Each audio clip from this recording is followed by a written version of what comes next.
டெல்லியில் நடந்த நிதி ஆயோக் கூட்டத்தை முடித்துக் கொண்டு தமிழ்நாடு திரும்புவதற்கு முன்னதாக கர்நாடக மாநிலம் கொல்லூரில் உள்ள உலக புகழ்பெற்ற அன்னை மூகாம்பிகாவை தரிசிக்க சென்றுள்ளார் தமிழ்நாடு முதலமைச்சர் சி ஜோசப் விஜய். அரசியல் பிரமுகர்கள், சினிமா பிரபலங்கள் என பலரையும் காந்தம் போல ஈர்க்கும் இந்த கொல்லூர் மூகாம்பிகை ஆலயத்தின் ஆன்மீக சிறப்புகள் என்னென்ன?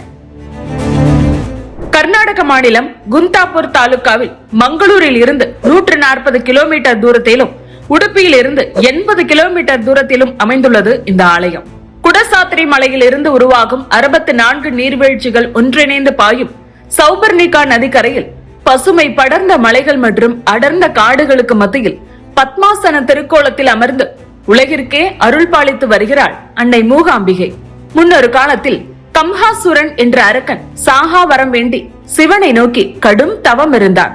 அவன் சாகாவரம் பெற்றுவிட்டால் உலகுக்கு பேராபத்து ஏற்படும் என்பதை உணர்ந்த பராசக்தி சிவனிடம் அவன் வரம் கேட்கும் முன்பே அவனை ஊமையாக்கினார். ஊமையான கம்ஹாசுரனை மக்கள் மூகாசுரன் எனவும் அழைத்தனர். மூகன் என்றால் ஊமை என பொருள். ஊமையான மூகாசுரன் தன்னுடைய தவம் கலைந்த கோபத்தில் கொடும் செயல்களை செய்ய தொடங்கினார். மூகாசுரனின் அட்டகாசம் அதிகரிக்கவே அவனை வதம் செய்ய வேண்டியும் மக்கள் நல்வாழ்வு வாழவும் ஈசனை நோக்கி கோல மகரிஷி தவம் இருந்தார். அந்த வரத்தின் பலனாக கோல மகரிஷி முன் அன்னையும் ஈசனும் காட்சி அளித்தனர். அன்னை திரியம்பகையாக மூகாசுரனை வதம் செய்ய ஈசன் கோல மகரிஷிக்கு ஸ்வர்ண ரேகையோடு லிங்கத்தை அளித்தார். மூகாசுரனை அழித்ததால் தேவிக்கு மூகாம்பிகை என்ற பெயரும், வதம் நடந்த இடம் மாரணஹட்ட என்றும், கோல மகரிஷி தவம் செய்ததால் அந்த மலைப்பகுதி கோலாபுரம் எனவும் அழைக்கப்பட்டது. பல நூற்றாண்டுகளுக்கு பிறகு அங்கு சென்ற ஆதிசங்கரர் ஈசன் அளித்த ஸ்வர்ண ரேகை லிங்கத்தில் அரூபமாக இருந்த அன்னையை தியான மூலம் நேரில் தரிசித்தார். அப்போது சங்கு சக்கரத்துடன் அன்னை தந்த தரிசனத்தை அப்படியே ஒரு சிலையாக வடிக்க செய்து ஸ்வர்ணலிங்கத்திற்கு பின்னால் பிரதிஷ்டை செய்தார். அதன் அடியில் 64 கோடி தேவதைகள் வாசம் செய்யும் ஸ்ரீசக்கரத்தையும் அவரே நிறுவினார். இப்போதும் இந்த காட்சியை அங்கே நாம் காணலாம். இயற்கை அழகு கொஞ்சம் சௌபர்ணிகை ஆற்றின் படித்துறையில் விநாயகர் ஆலயம் ஒன்று உள்ளது. இந்த ஆற்றில் நீராடி கணபதியை வழிபட்ட பிறகுதான் அம்மனின் கோவிலுக்கு செல்ல வேண்டும். போகும் வழியில் பழமையான காளி கோவில் ஒன்றும் உள்ளது. இந்த கோவில் உள்ளே பிரம்மாண்ட புற்று ஒன்று உள்ளது. இதையும் காளி தேவியையும் வணங்கி மூகாம்பிகை அன்னையின் கோவிலை அடையலாம். 3 கண்கள், 4 கரங்கள். அந்த கரங்களில் சங்கு சக்கரத்துடன் அபய வர முத்திரைகளை ஏந்தி ஆதிசக்தி மூகாம்பிகை அருளும் காட்சியை காண்பவருக்கு மெய் சிலிர்த்துவிடும்.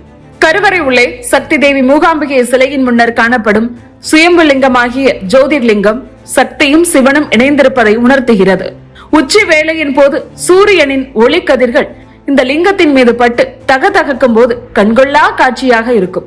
கம்பீரமான வீரபத்திரர், 10 திருக்கரங்களுடன் விநாயகர், நாக உருவில் முருகப்பெருமான், சந்திர மௌலீஸ்வரர், நஞ்சுண்டேஸ்வரர், பஞ்சமுக கணபதி என பல தெய்வ சன்னதிகள் இந்த ஆலயத்தில் அமைந்திருக்கின்றன. இந்த தேவியின் வலது கரத்தில் இருக்கும் 1 கிலோ தங்கத்தால் ஆன வீரவாள் முன்னாள் தமிழக முதலமைச்சர் எம்ஜிஆர் அவர்கள் காணிக்கையாக அளித்தது. வெள்ளியாலான உரை கொண்ட இந்த வாள் துஷ்டர்களை சம்ஹாரம் செய்ய அன்னை ஏந்தி இருப்பதாக ஐதீகம். எம்ஜிஆர் மட்டுமல்ல, ஜெயலலிதாவுக்கும் இந்த கோவில் favourite. Bollywood super star Amitabh Bachchan கூலி படப்பிடிப்பின் போது உடல் நலம் குன்றிய போது இங்கு வேண்டிக் கொண்டே குணமடைந்தார். அவர் மட்டுமல்ல, 1974ஆம் ஆண்டு இசை கச்சேரிக்காக மைசூர் சென்ற இளையராஜா கடும் காய்ச்சலால் அவதிப்பட்டிருக்கிறார். அப்போது அவருடன் சென்றவர்கள் மூகாம்பிகையை தரிசனம் செய்தால் நோய் தீரும் என கூறி இளையராஜாவை அழைத்திருக்கிறார்கள். ஆனால் அவர் மறுத்துவிட வலுக்கட்டாயமாக கோவிலுக்கு அழைத்து சென்றிருக்கிறார்கள். கோவிலுக்குள் நுழைந்ததும் ஒரு மின்னல் தன்னை தாக்கியதாக உணர்ந்திருக்கிறார் இளையராஜா. அதன் பிறகு தன்னுடைய உடல்நிலையும் சரியாக அன்னையும் அருளையும் உணர்ந்து ஆன்மீகத்தில் அதீத நாட்டம் கொண்டவராக மாறியிருக்கிறார். இப்போது வரை அன்னை மூகாம்பிகாவின் தீவிர பக்தராகவே வலம் வருகிறார் இளையராஜா. அந்த ஆலயத்தில் மூகாம்பிகை அன்னைக்கு அபிஷேகம் கிடையாது, ஆரத்தியும் புஷ்பாஞ்சலியும் மட்டுமே. இந்த கோவில் குத்துவிளக்கின் 5 முகங்களிலும் நெய் விளக்கேற்றி வழிபடுவது மிகவும் விசேஷம். நவராத்திரி திருவிழாவே இங்கு வெகு சிறப்பானது.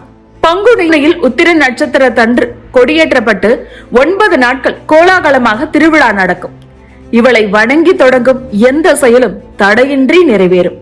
சகல வியாதிகளுக்கும் கண்கண்ட தெய்வமாக விளங்கும் கொல்லூர் மூகாம்பிகை கலியுகத்தின் கருணாசாகரம். ஆணவமிக்க மூகாசுரனை வதைத்து கோல மகரிஷியை காத்து அருள் செய்தவள் என்றாலும் இங்கே வீற்றிருக்கும் அன்னை மூகாம்பிகை கருணையே வடிவானவள்.